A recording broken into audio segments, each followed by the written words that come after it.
दोस्तों आखिरकार भारत का तीर सही निशाने पर जाकर के लग चुका है। असल में कुछ ही दिनों पहले भारत ने 114 नए फाइटर जेट्स खरीदने के लिए एक ओपन टेंडर को रिलीज किया, जिसमें अब अलग अलग देशों की अलग अलग कंपनियों ने पार्टिसिपेट करना शुरू कर दिया। लेकिन कमाल की बात यह है कि अब कई कंपनीज ये प्रॉमिस कर रही है कि हम रशिया या फिर फ्रांस से आने वाले राफेल्स से भी डबल डिस्काउंट पर आपको फाइटर जेट्स देंगे और इसी के साथ फाइटर जेट बनाने की टेक्नोलॉजी भी आपको शेयर करने वाले हैं। और भारत की यही असली प्लानिंग थी। दूसरी खबर LAC से सामने निकल के आ रही है, जहां पर विदेश मंत्री जी ने एक और बड़ा बयान दिया है, जहां पर बताया गया है कि अब LAC पर चीन के साथ हुए समझौते के बाद अगला कदम भारत का क्या होने वाला है। तीसरी खबर चीन से सामने निकल के आ रही है, जहां पर चीन ने एक बार फिर भारत की सीमाओं के पास अपने एयरबेस को और ज्यादा मजबूत करना शुरू कर दिया है। और चौथी खबर कनाडा से सामने निकल के आ रही है, जहां पर कनाडा ने एक बहुत गलत हरकत कर दी और मंदिर में घुस करके कुछ हिंदुओं की पिटाई की गई है, जिस पर हाई कमीशन, विदेश मंत्रालय और तमाम सीनियर अधिकारी भड़क चुके हैं और अब कनाडा पर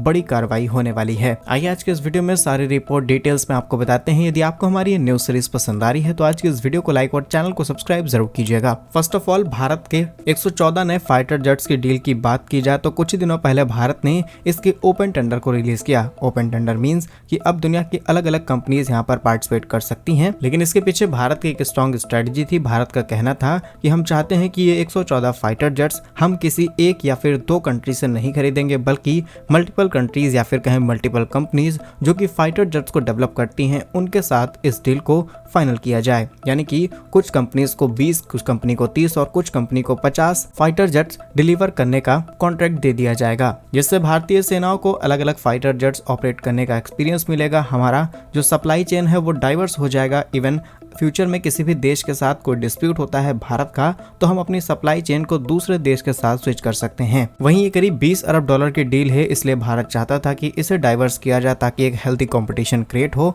और इस कंपटीशन के चलते भारत को यहाँ पर प्राइस काफी ज्यादा ड्रॉप देखने को मिले। और अब फाइनली वही भारत के सामने रिजल्ट्स आने शुरू हो चुके हैं। यहाँ पर सबसे पहला और बड़ा ऑफर आया है स्वीडिश डिफेंस टेक्नोलॉजी कंपनी की तरफ से, जिसका नाम है साब, और इन्होंने अपने ग्रिपेन भारत के सामने ऑफर में रखे हैं। लेकिन साब का कहना है कि ये सारे फाइटर जेट्स हम भारत को समय से पहले डिलीवर कर देंगे। इसी के साथ इनको बनाने की most of the technologies Bharat के साथ शेयर भी की जाएंगी। इसके अलावा इस पर एक भारी डिस्काउंट भी हमारी तरफ से ऑफर किया जाएगा। वहीं दूसरा ऑफर यूरोफाइटर टाइफून की तरफ से सामने निकल के आ रहे हैं, जहां पर टाइफून ने तो क्लियरली इस बात को मेंशन कर दिया है कि हम फ्रांस से भी ज्यादा डबल डिस्काउंट पर भारत को अपने फाइटर जेट्स देने वाले हैं। इसी के साथ अगर भारत डिमांड करेगा तो हम आपको टेक्नोलॉजी भी शेयर कर देंगे और बस हमें उम्मीद है कि भारत अपने इस नए प्रोजेक्ट के तहत हमें शामिल जरूर करेगा। इसके अलावा इस डील के अंदर अभी भी बड़े प्लेयर्स बचे हुए हैं, जैसे कि लॉकहीड मार्टिन के F-21, कुछ हद तक इसमें F-16, F-35 भी शामिल हो सकते हैं। इसके अलावा बोइंग की तरफ से, फ्रांस की तरफ से ये और भी डिस्काउंट भारत को दे सकते हैं, क्योंकि फ्रांस के राफेल ऑलरेडी भारत के अंदर बड़ी संख्या में ऑपरेट हो रहे हैं। वहीं रशिया की तरफ से आने वाले MiG-35 भी इस रेस में आगे बढ़ चुके हैं। फिलहाल के लिए अभी सिर्फ 2 कंपनीज के ऑफर भारत के सामने आए हैं। अगला ऑफर फ्रांस की तरफ से आने वाला है। इसके बाद अमेरिका और रशिया की तरफ से भारत को ऑफर्स आएंगे, जिसमें हमें हैवी डिस्काउंट और शेयरिंग ऑफ टेक्नोलॉजी देखने को मिल सकती है। और ये भारत के लिए काफी इंपॉर्टेंट डील बन जाती है, क्योंकि हम इस प्रोजेक्ट को मेक इन इंडिया के तहत आगे बढ़ाना चाहते हैं। बाकी अमेरिका में इलेक्शंस हैं, इलेक्शंस होने के बाद ही क्लियर हो जाएगा कि एग्जैक्टली कौन पावर में आ रहा है। और अगर ट्रम्प पावर में आते हैं तो वो अपने कैपिटलिस्ट माइंड को प्रायोरिटी देते हुए ये डील भारत से किसी भी हालत में लेने की कोशिश करेंगे। भारत के पर्सनल लेवल पर भी ट्रम्प के साथ दोस्ती अच्छी है और उनका माइंडसेट बिजनेस पर्सपेक्टिव को ज्यादा प्रमोट करता है। ऐसे में अमेरिका नहीं चाहेगा कि ये कॉन्ट्रैक्ट किसी भी और देश के हाथ में चला जाए और अमेरिका ये तक कोशिश करेगा कि अगर भारत इस डील को डाइवर्स करना चाहता है तो मेजॉरिटी फाइटर जेट्स को मैन्युफैक्चर करना या फिर उन्हें एक्सपोर्ट करने की जिम्मेदारी अमेरिका अपने हाथ में ले ले। और इसी कंपटीशन के चलते अमेरिका अपने बेस्ट से बेस्ट फाइटर जेट्स भारत के सामने रख सकता है। बाकी आपके हिसाब से और कौन सी मेजर डेवलपमेंट्स हमें यहाँ पर देखने को मिल सकती हैं, कमेंट्स में अपनी राय जरूर बताइएगा। नेक्स्ट इंपॉर्टेंट अपडेट LAC से सामने निकल के आ रही है, जहां पर कुछ दिनों पहले ही चाइना ने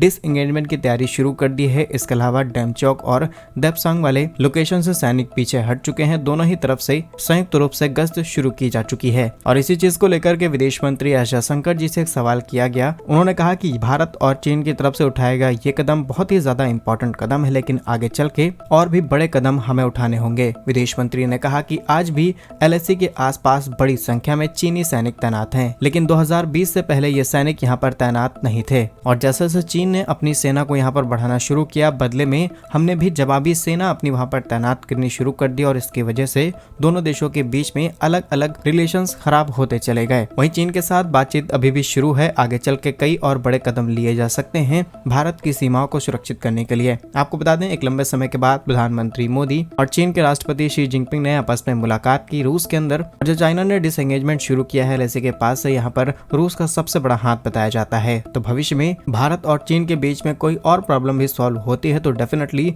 रूस का यहाँ पर बड़ा हाथ मिलेगा। बाकी इस खबर पर आपकी क्या राय है कमेंट्स में जरूर बताइएगा। नेक्स्ट इंपॉर्टेंट अपडेट की बात की जाए तो ये भी चीन से सामने निकल के आ रही है, जहां कल के वीडियो में हमने आपको बताया था कि कैसे भारत ने लद्दाख के अंदर अपने बॉर्डर रोड इनिशिएटिव प्रोग्राम के तहत लगातार इंफ्रास्ट्रक्चर को डेवलप करना शुरू कर दिया है। इसके अलावा एक नया एयरबेस भारत बना करके तैयार कर रहा है ताकि यहाँ पर हम अपने आधुनिक हथियारों को तैनात कर सकें। लेकिन अब चीन ने सिक्किम सीमा के नजदीक 3 नए हवाई अड्डे बनाने शुरू कर दिए हैं। हवाई अड्डे तो काफी समय पहले ही तैयार किए जा चुके थे, लेकिन अब इन्हें अपग्रेड किया जा रहा है। जहां चाइना अपने इन हवाई अड्डे को इसीलिए अपग्रेड कर रहा है ताकि यहां पर बड़े ट्रांसपोर्ट एयरक्राफ्ट्स को आसानी से लाए जा सके और यहां पर बड़ी संख्या में लड़ाकू विमानों को संचालित किया जा सके। जानकारी के लिए आपको बता दें कि यहां से चीनी लड़ाकू विमान तेजी से डोकलाम ट्राई जंक्शन तक पहुंच सकते हैं। इसके अलावा वे चिकन नेक के नाम से मशहूर भारत के सिलीगुड़ी कॉरिडोर को भी आसानी से टारगेट कर सकते हैं। इसके अलावा तिब्बत में बनने वाले नए एयरपोर्ट, जिनमें से एक का नाम है लुंजे, दूसरे का नाम है टिंगड़ी और तीसरे का नाम है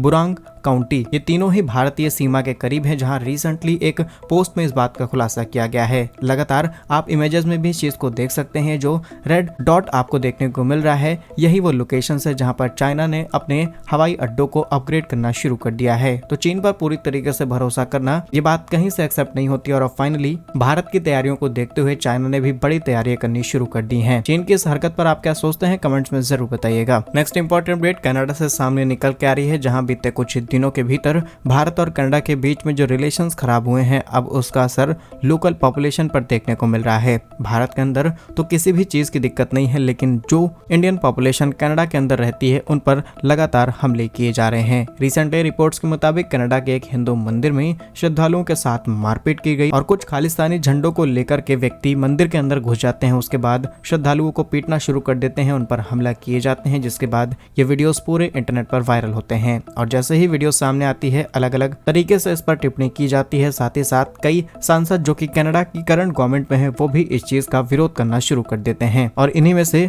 जस्टिन ट्रूडो के कनाडाई सांसद, जिनका नाम है चंद्र आर्य, इन्होंने इस चीज की निंदा की और कहा कि ट्रूडो को इस तरीके से कोई बयान नहीं देना चाहिए जहां पर किसी देश के धार्मिक लोगों पर हमले किए जाएं। इसी के साथ भारत के उच्चायोग ब्रैम्पटन कैंप के बाहर भी इसी तरीके के भारत विरोधी तत्व मारपीट करते हुए पाए गए और इन्हीं सब चीजों को लेकर के भारतीय हाई कमीशन भड़क गया और आगे चल के रिलेशंस और ज्यादा खराब हो सकते हैं। विदेश मंत्रालय की तरफ से भी इस चीज पर टिप्पणी की गई और जो चीजें कनाडा के अंदर हो रही हैं, ये बिल्कुल निराशाजनक हैं। फिलहाल भारत पूरी कोशिश कर रहा है कि अपने देश के नागरिकों को सुरक्षित रखा जाए। बाकी क्या कुछ कहना है आपका कनाडा के इस हरकत पर, हमें कमेंट्स में जरूर बताइए। भारत कैसे ही वीडियोस पाने के लिए वीडियो को लाइक, चैनल को सब्सक्राइब जरूर कीजिए। वंदे मातरम, भारत माता की जय।